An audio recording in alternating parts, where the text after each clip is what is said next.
Siyempre mga kapatid, bago tayo magsimula, basahin muna natin ito. Sabi ng gano'n, kunwari pa si Lenny na hindi tatakbo sa 2028, nagpapakabait muna sa administrasyon para hindi siya targetin ng black propaganda. Ito muna, pag-usapan muna natin to bago tayo pumunta sa pinaka-main event natin na news galing po sa Balitang Pinoy TV. Alam nyo, itong mga kakampwet o ano, alam mo na, kakaiba yung mga teknika nila, no? Dati agresibo silang banatan ng banatan si PBBM nung panahon po ng eleksyon. Nakikita nyo yung tapang nila. Kahit nga si sino ba yun yung Baklita, di ba? Basta mayroon pang iba yung mga talagang uhaw na uhaw banatan si PBBM nung panahon po ng eleksyon. Tapos yung nanalo na medyo bumabanat pa rin. Pero nagtaka kayo ngayon, bakit ngayon hindi nila kinakante si PBBM? Etong si Mama Lenlen nila, nakakatawa lang dahil noon sabi niya, eto si PBBM, magnanakaw, etc. Hindi, basta may mga ganun, di ba, negative. Tapos ngayon nakaupo na, sana daw maging mabuti yung kanyang panunungkulan ni PBBM daw, no? Biglang naging ganun. Kaya pala tahimik, no? Baka nga sakaling tumakbo ulit ito. Hindi pa po ba kayo nadadala? Akala nyo pa po ba malakas kayo? Sabi nga ni Drelon doon sa poso, ewan ko lang kung si Drelon talaga yon, si VP Sara ang pinakamalakas na kandidato sa 2028. Totoo naman yon. Agree naman kayo doon eh. Sinasabi niyo pa mahina si VP Sara. Kay Trillanes muna, naalala ko lang, sabi niya, kung si VP Sara daw magiging presidente, hindi na lang daw siya tatakbo bilang senador. Ewan ko para kung totoo o hindi. Totoo bang sinabi niya yun? Alam mo yung may mga image ng isang karakter tapos may mga nakasulat. Minsan kasi mahirap din paniwalaan yun. Mamaya kasi baka hindi totoo. Pero sino pa bang interesado kay Trillanes? Wala naman pa rin. Parang wala na eh. Diray mo, mayor na nga lang tinakbo mo, talo pa rin talaga. Ang dami mo nang tinakbo, talo talaga eh. Wala na. Kasi yung mga mamamayan ngayon, hindi na ho kasi sila bulag sa katotohanan. Maaaring may mga iba pa ring nabubulag pero hindi na sindami ng dati. Ngayon, pag may nakikita silang mali, mali talaga. Kahit sabihin yung minamanipula ninyo, ang kaya nyo nalang dugasin yung mga kapwa ninyong mahinang pag-unawa o sarado ang pag-iisip. Pero kami, hindi na kasi tulad ng dati. Talagang nakikita na nila kung sino dapat ang iboto. Although, nagkamali ang Pilipinas sa pagboto kay PBBM kasi nga in-endorse ni BP Sara. Ewan ko kung ganoon nga talaga ang nangyari. Pero BP Sara sa mga susunod, mag-iingat na ho kayo. Kasi ganun ho katiwala ang mga tao sa inyo. Kung kanino kayo didikit, kung kanino yung itatas yung kamay, gusto na rin nila. Kaya, pakiusap lang, kung magbibilyar ka ulit sa susunod, isipin mo muna. Mahal ka ng taong bayan eh. No? Ito muna tayo mga kapatid. May infection po sana yung colostomy site. Ano kaya yun? Colon cancer stage 4. Wow. Sino yung tinutukoy dito? Kasi pag sinabing colon cancer, sa bituka. Diba? Sino ba yung may balitang may bituka na may butas daw? Tapos dumudugo pa yung channeling chuba-chuchu niya dun sa baba. No? Kung hindi siya mapababa, maaaring Diyos na ang bahala, di ba? May nabasa pa nga tayong post na malapit na naman daw, summer ilang buwan lang yan, tag-ulan na naman. Kulit nyo BBM pa rin, no? Magtanda na ho tayo, wag na ho tayong alam na nating mali. Problema rin kasi itong mga bayaran mga ewan ko ba, ano bang pwede nating itawag sa kanila? Mga makakapal. Yung puso nila nababalutan ng tingga.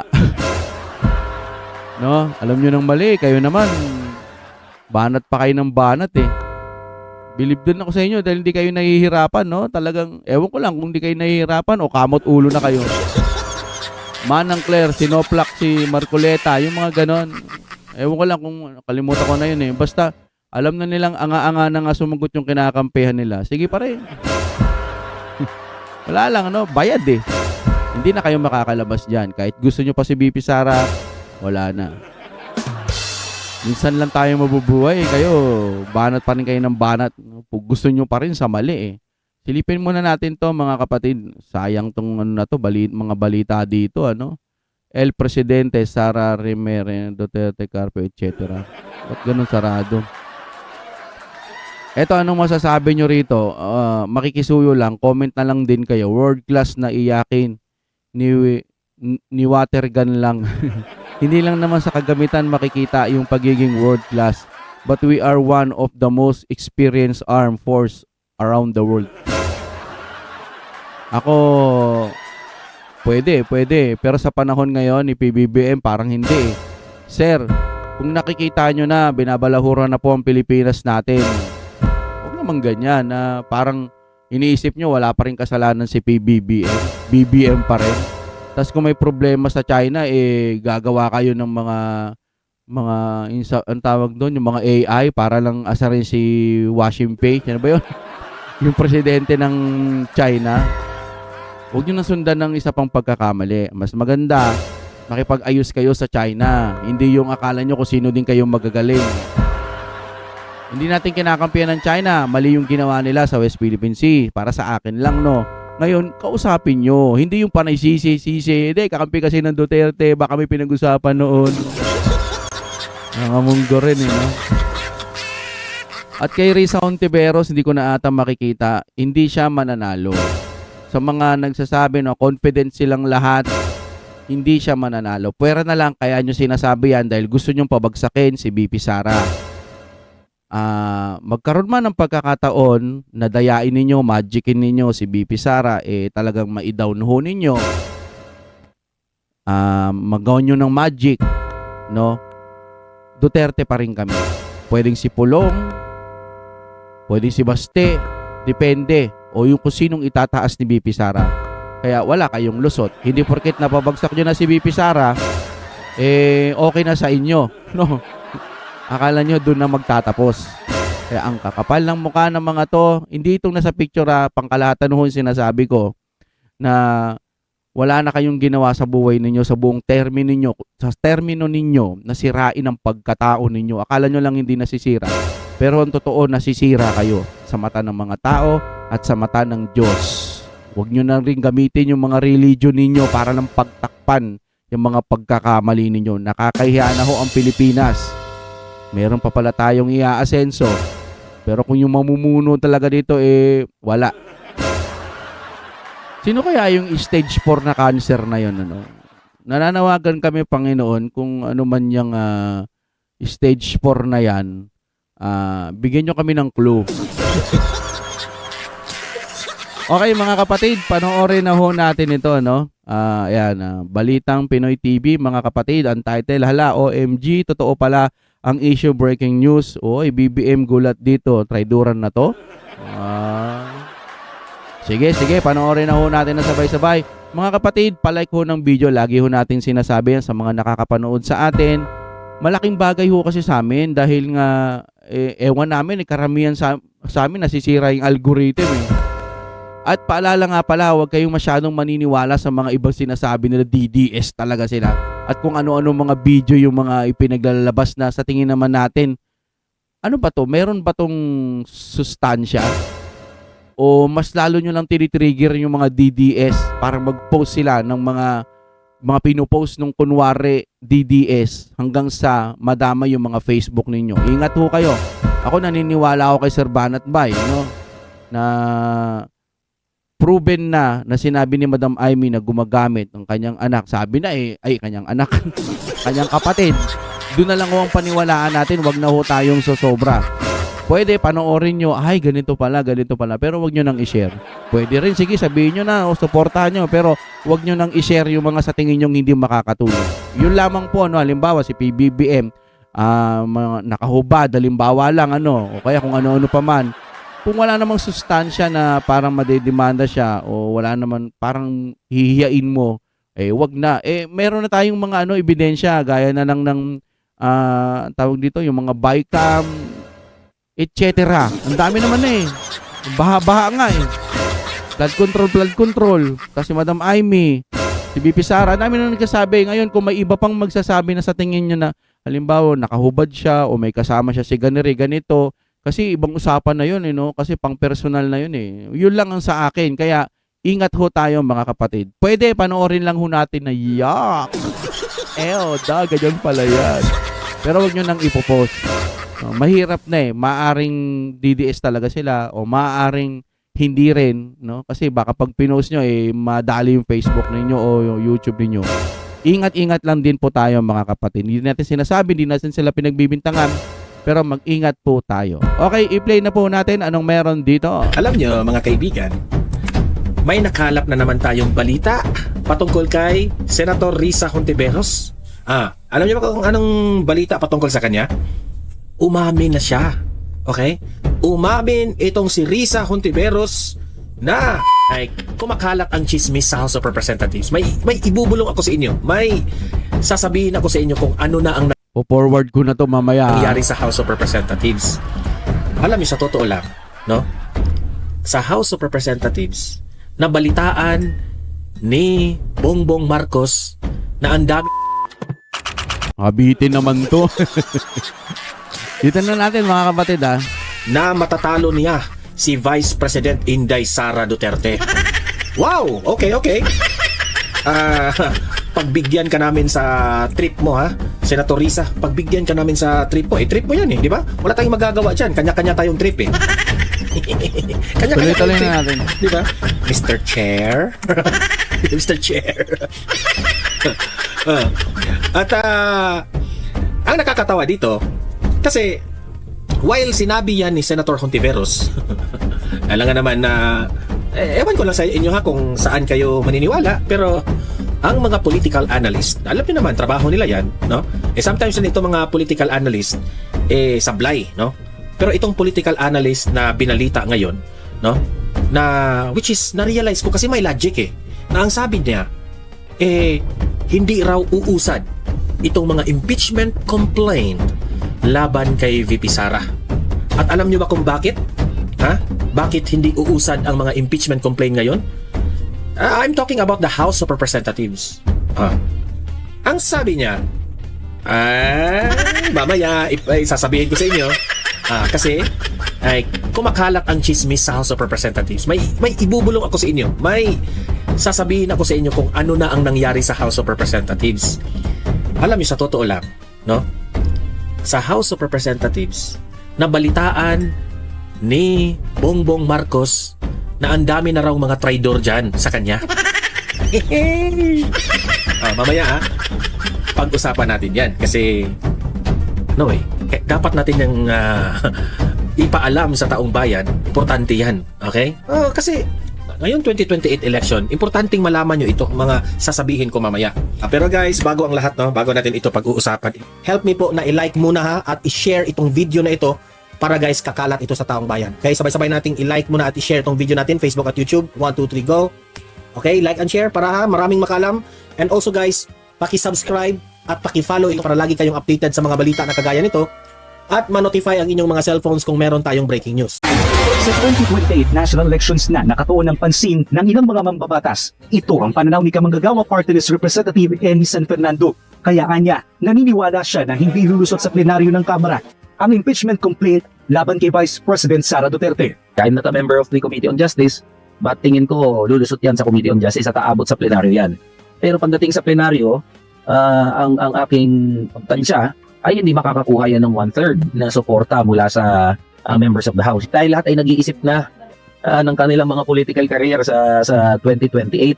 May mga nag-iisip na niyan. At yung iba ay marahil na nawala ng amo. Actually, itong political analyst na ito, no? Ay, hindi ba ito political analyst siguro? Pero, tama ang sinabi niya na hindi talaga uubra. Siguro, papasa ito sa Committee on Justice. Pero alam niyo naman, mas importante ng mga kongresista, mas importante ng mga representatives na manalo sila sa eleksyon. Now, paano sila mananalo sa eleksyon? Ang tanong, di ba? Babaliktad sila. Yan ang katotohanan. Yan ang realidad. Talagang pupunta sila sa malakas ang trust rating, which is si VP Sara. Kaya, pagdating ng botohan sa House of Representatives, kasi nangangailangan po ng 1/3 yan eh. Di ba? Dati kung maalala ninyo, umabot ng 200 votes. Kaya, na-impeach raw di umano si BP Sara sa House of Representatives. Nagtagumpay raw sila. Nakakatawa nga eh. Pero, ngayon, sabi niya, malabo ito. Kasi, alam ng mga congressman na ang trust rating ni BBM ay negative na. At ang trust rating ni VP Sara, sobrang taas. Ikaw ngayon, kung ikaw ang nasa posisyon ng mga congressman, talagang babaliktad ka. Di ba? Mga garapal eh. O hindi na naging ganun kataas yung kumpiyansa, Kung pagbabasihan daw kasi ang naging takbo Ayun, ng tumatayo na si Ngiwi, Ganun gali, articles of impeachment laban kay VP Sara noong nakaraang taon na bypass umano nito ang Committee of Reparation at agad inakyat sa Senado ang impeachment complaint matapos itong makakuha ng 1/3 na boto mula sa mga mambabatas. Pero para naman kay San Fernando, hindi nakataka-taka ang naging pagbasura ng Committee on Justice ng Kamara sa impeachment complaint laban kay Pangulong Bongbong Marcos Jr. Dahil anya, wala talagang balak ang mga mambabatas na paggalawin ito at sumailalim pa sa impeachment trial. kung ang climate o ang politika sa loob ng House is niredeem niya na ma-impeach yan. At kahit naman gaano katibay yung mga ebidensya, kung ayaw ng mga kaalyado na umusad yan, Ito pala, si Representative Eli San Fernando pala itong, hindi pa political analyst. Nagsasabi siya po ng totoo basing on his experience. Okay, si Representative Eli San Fernando. Okay, hindi ko lang alam kung ito ba ay dating kaalyado. Hindi ko kilala ito eh. Dati ba itong kaalyado ni BBM? Or kabago-bago lang, no? Nananalo doong the last election, no? Alam niya, usap-usapan ngayon sa House of Representatives na hindi na uubra dahil mag-iisip na yan sa kanilang mga political career na mananalo sila. At ang tanging paraan na mananalo sila ay susuporta sila kay VP Sara. Di ba? Good luck, BBM. hindi talaga uusad yan.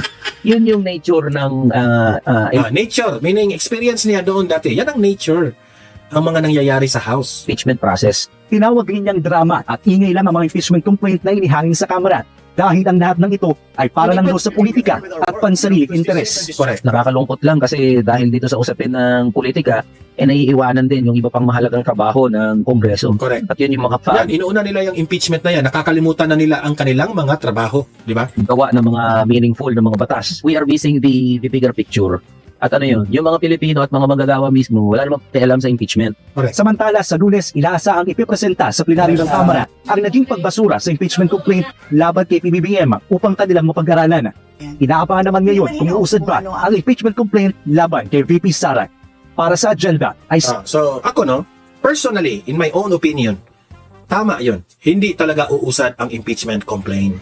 Okay? Siguro, noong nakaraang taon, umusad ang impeachment complaint kasi sa tingin nila malayo pa yung eleksyon.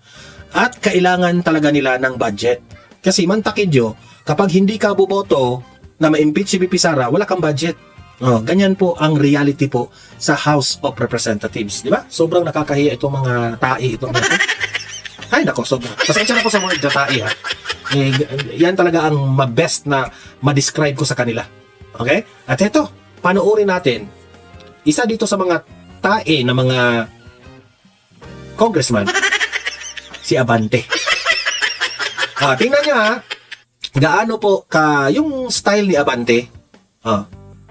Unti-unti nang nakikita ng taong bayan itong style ni Abante na magmukhang matalino, yun pala walang alam. Ito paano napahiya sa isyung China itong si Representative Abante. Panoorin ninyo itong video na ito. Nagtataka nga ako kung bakit ang karamihan ng mga Chinese na nagpunta dito may pera eh. Oo. Samantalang doon sa China, Madam Speaker, naghihirap po ang mga tao doon. Ang mayaman doon yung members lamang ng Politburo na wala pang 3 million. Subalit karamihan ng agricultural lands ng China, may hirap. They cannot even own their lands. They cannot even build their own houses. You see? Nakakapagtaka kung bakit napakaraming Chinese ditong galing sa mainland China nangayaman. Oo, nakakabili ng malalaking property. Kailan po kayo last na nagpunta ng China? Ba, I think, sa China? Hindi na po ako napupunta doon. Wala nung binubuli tayo. Oo, hindi na ako napupunta doon. Yung last na nagpunta po kayo, last na nagpunta kayo. Years na po yun, taon na. Kaya Mr. Speaker, I would understand. Di ba? So napapahiya siya. Gina-judge na niya kaagad na marami raw mga Chinese ngayon na nandito sa Pilipinas na nagtataka siya ng mga mayayaman. Galing raw ito sa mainland China. At saksi raw siya na itong mga Chinese na ito ay hindi nga makatayo ng kanilang sariling bahay. Kasi mga mahihirap raw ito sa mainland China, itong mga Chinese na ito. Nagtataka siya, bakit itong mga Chinese na nakikita ninyo ngayon sa Pilipinas, mga mayayaman? Ginudge niya. Okay, given na tama ka sa inyong opinion. Inyong opinion, ha? Ikaw ang nagsabi niyan. Alam mo ba kung paano siya nasablay dito? Paano siya pinahiya dito? Tinanong lang siya, Sir, kailan ka ba pumunta ng China? Matagal na raw. Hindi pa nga, siguro, hindi pa nga ikaw nakapunta ng China eh. Di ba? So, wag ka munang mag-judge. Kasi, hindi ko lang alam kung nakalimutan ko yung pangalan nitong, sino itong congressman ito eh, yung isa. Kalma lang siya na nagsabi, kailan ka pumunta ng China? Dude, patay na yung argumento na. Ha? Patay kagad yung argumento ni Abante. Kasi, gumagawa ka ng kwento. Sa China, mainland China, nagmamayabang siya. Doon sa mainland China, ganon, ganyan, mga mahihirap yung mga Chinese dyan. Nagtataka ako bakit mayaman sila pagdating sa Pilipinas. Tinanong siya, Sir, kailan ka nakapunta ng China? Tapos, ang laban. Di ba? Napahiya siya doon.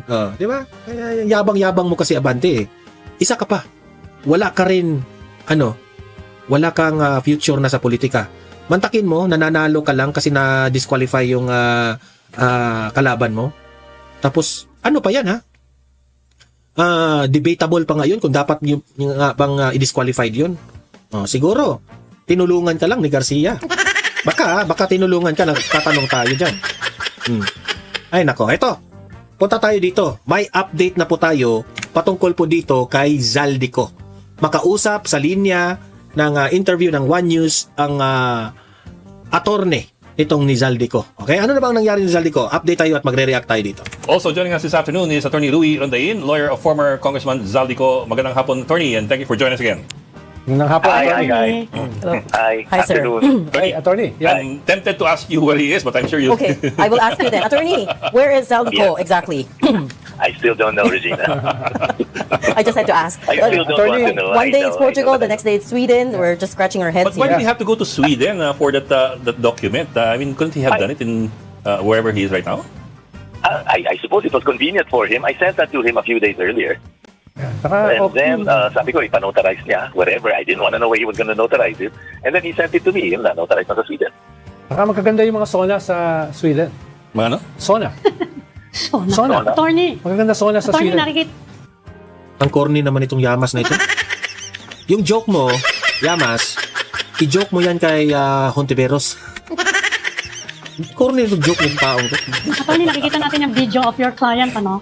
Merong mga nagsasabi na baka naman gusto daw ni Congressman ko na i-authenticate tong mga video if he wants them to have probative value. Kung talagang gusto niyang gamitin for accusations. Hindi naman niya dinedeny. In fact, siyang nag-post, di ba? Sa kanyang sa Facebook page niya. Pero kung if you want to use it for legal purposes, hindi ba kailangan kahit paano may notarization or he has to swear to it, di ba? May balak ba siyang gawin Hindi yun? naman. Eventually, yes. No? Pagka for judicial purposes. Pero na-explain ko na rin na yung aim niya ngayon is not for it to be used in court. Rather, to initiate, to disclose yung katotohanan, and it might prod the authorities to continue the investigation. Apparently.